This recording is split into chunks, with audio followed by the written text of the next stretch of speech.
भूगोल विषय का अध्याय 7 मानव व्यवसाय पढ़ रहे थे और इसमें हमने मानव व्यवसाय का जो बदलती प्रकृति है उसके 4 विभागों के अंदर हमने उसको विभाजित किया था और उसमें से पहला जो विभाग था हमारा वो प्रागैतिहासिक काल था, जिसका समय हमने मानव उत्पत्ति से लेके और 2500 ईसा पूर्व तक का लिया था।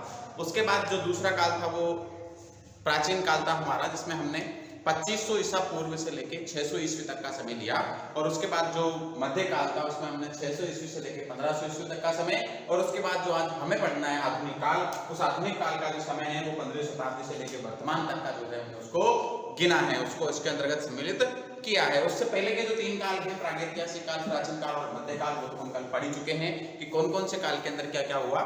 सबसे पहले हमने देखा कि पहिए का आविष्कार कौन से युग के अंदर हुआ, उसके बाद सिंचाई करना मनुष्य ने कौन से युग में सीखा और उसके बाद जागीरदारी और सामंतवादी प्रथा जो है उसका प्रचलन कौन से युग के अंदर आया।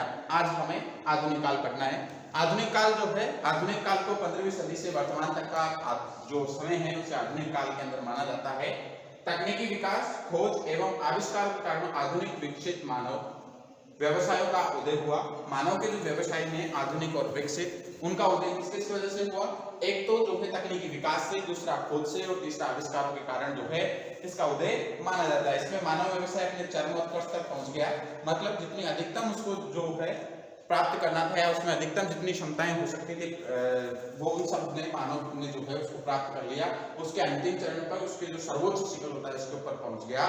इस काल में मानव जो है प्राथमिक व्यवसाय की तुलना के अंदर जो है द्वितीय और तृतीय, चतुर्थ एवं पंचम व्यवसाय से जुड़ने लगा। प्राथमिक व्यवसाय जहां पे पहले वो कृषि कार्य, खनन या फिर संग्रहण वगैरह करता था, उनके स्थान पर निर्माण, विनिर्माण के कार्य और जो विभिन्न तरह के जो कार्य हैं, प्रशासन हो गया या फिर क्रियाशील जो है प्रबंधन का कार्य जो हो गया, आज राजनीति या सरकार का जो कार्य हो गया, उसके अंदर जो है मनुष्य का लगाव थोड़ा ज्यादा हुआ। मनोरंजन के क्षेत्र के अंदर, खेल के क्षेत्र के अंदर, पर्यटन के क्षेत्र के अंदर, उसके अंदर उसका जो है जुड़ाव ज्यादा हुआ। इस युग में औद्योगिक क्रांति आने के कारण, औद्योगिक क्रांति आई इंग्लैंड में, उसके बाद जो है आर्थिक क्रिया संचालन के लिए स्वचालित मशीनें जो है उनका संचालन होने लगा और 19वीं सदी में कृषि के उन्नत बीज, रसायनों, कीटनाशक दवाओं पर उन्नत मशीनों का उपयोग होने लगा। जो औद्योगिक क्रांति आई, औद्योगिक क्रांति आने के बाद मनुष्य ने जो है एक तो उन्नत जो बीज हैं उनका प्रयोग करना शुरू किया।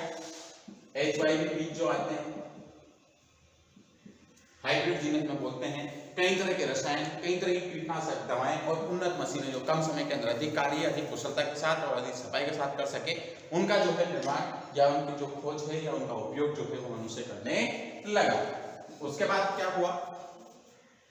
ऊर्जा के जो विभिन्न संसाधनों से ऊर्जा प्राप्त करने के कारण बृहद स्तर पर उद्योगों में विभिन्न वस्तुओं का निर्माण प्रारंभ हुआ। ऊर्जा प्राप्त करने के लिए पहले केवल प्राकृतिक संसाधनों पर निर्मित था, लेकिन अब परंपरागत और अपरंपरागत दोनों प्रकार के जो स्रोत हैं उनसे ऊर्जा प्राप्त करने लगा और ऊर्जा से अधिक प्राप्त होने के कारण जो है विकास का स्तर बहुत ऊपर पहुंच गया और अनेक प्रकार के औद्योगिक जो वस्तुएं हैं उनका निर्माण जो है उद्योगों के माध्यम से ऊर्जा प्राप्त होने के कारण बृहद स्तर पर जो मनुष्य करने लगा।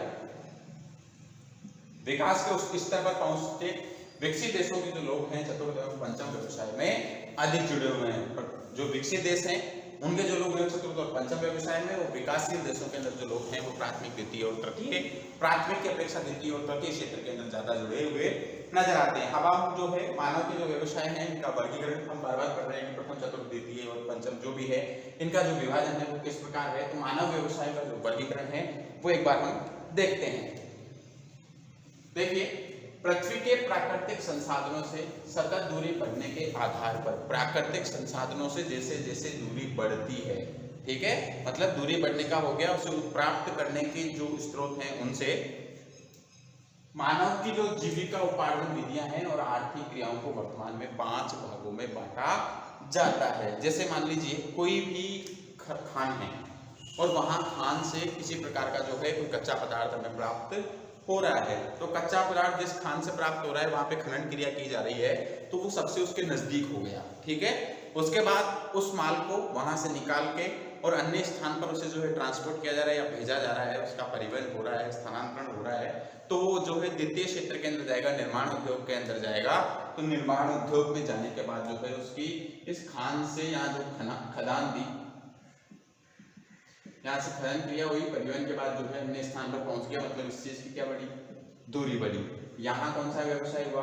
प्रथम, और यहाँ पे द्वितीय। इसके बाद ये जो आगे जाता जाएगा पंचम तक, तो इसकी जो है उसके मूल स्थान से दूरी बढ़ती जाएगी।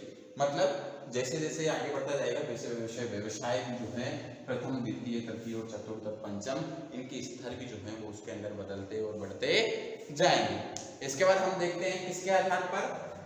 प्राकृतिक संसाधनों की बढ़ती दूरी के आधार पर इसे 5 वर्गों में विभाजित किया गया है। तो पहला वर्ग कौन सा है?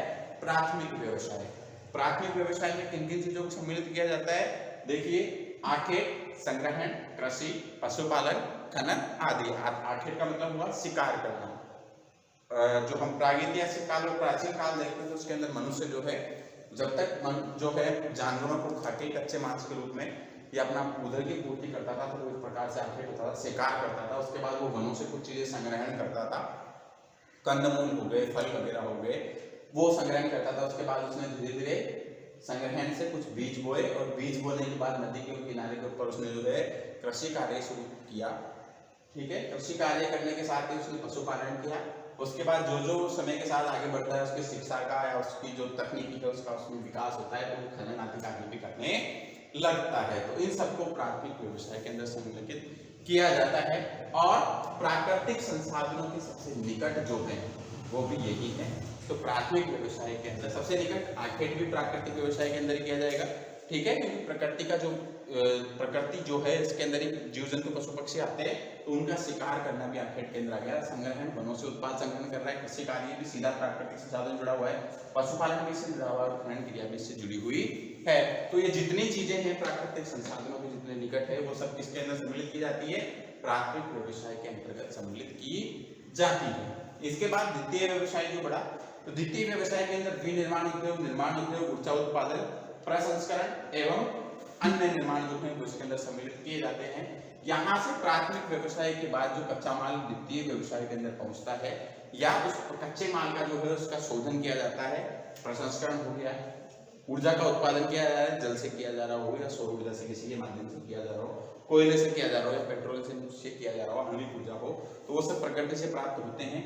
उसके बाद निर्माण, किसी चीज का भवन निर्माण करना और उसे या कोई जो कच्चा माल है उसे तैयार माल के रूप में तैयार करना, ये सब जो है द्वितीय व्यवसाय के अंदर सम्मिलित किए जाते हैं। इसके बाद जो है तीसरा व्यवसाय जो आता है वो है तृतीय व्यवसाय के अंदर। एक तो आता है इसके अंदर परिवहन।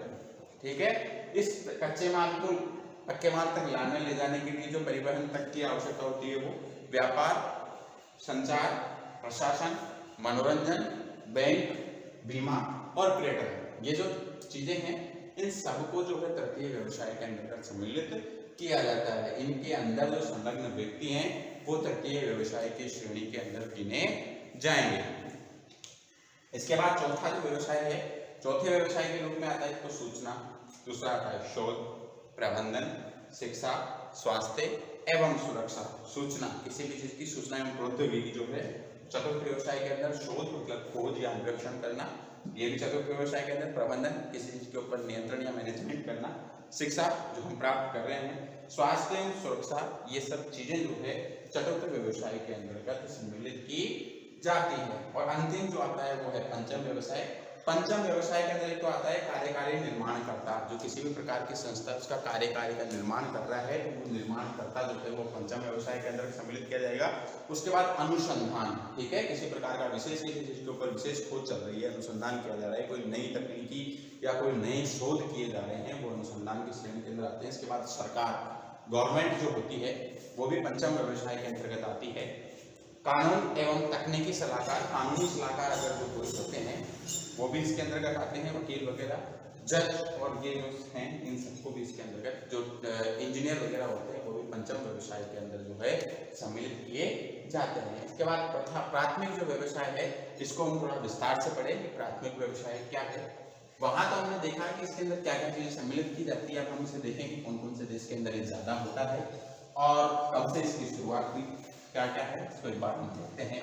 प्राथमिक व्यवसाय है जिन व्यवसायों में मनुष्य प्रकृति प्रदत्त संसाधनों से भूमि, जल, वनस्पति एवं खनिज पदार्थ आदि का सीधा उपयोग करके अपनी आवश्यकताओं की पूर्ति करता है, वह प्राथमिक व्यवसाय कहलाता है।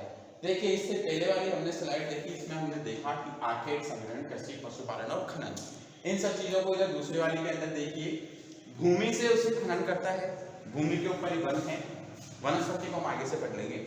यहीं से जो है वो कच्चे पदार्थ या प्राकृतिक पदार्थ जो है वो प्राप्त करता है। इसके बाद जल से उसको शिकार, मछली वगैरह भी करता है, कृषि कार्य भी करता है, ठीक है। निर्माण संबंधी अगर कुछ कार्य होता है तो वो भी इससे यहाँ जल से उसे प्राप्त होता है।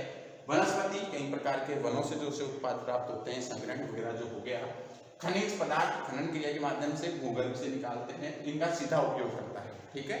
इन सब चीजों को अपनी आवश्यकता पूर्ति के लिए वो काम में लेता है। तो ये सब जो कार्य हैं वो प्राथमिक व्यवसाय की श्रेणी के अंतर्गत गिने जाते हैं।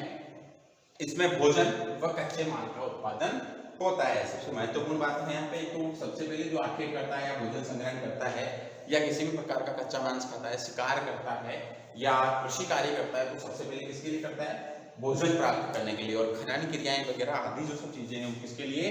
कच्चे माल के उत्पादन के लिए जो है उनका प्रयोग करता है, ठीक है।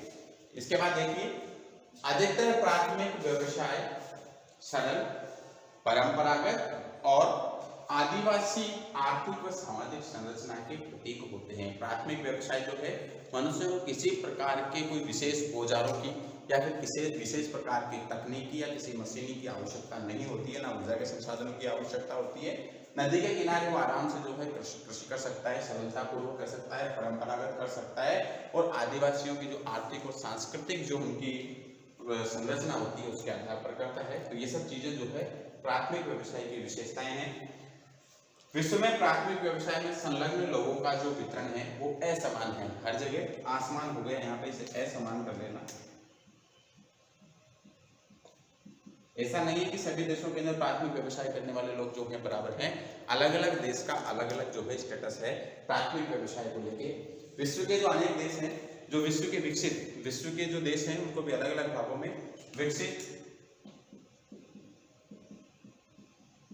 विकासशील और अविकसित या अल्प विकसित,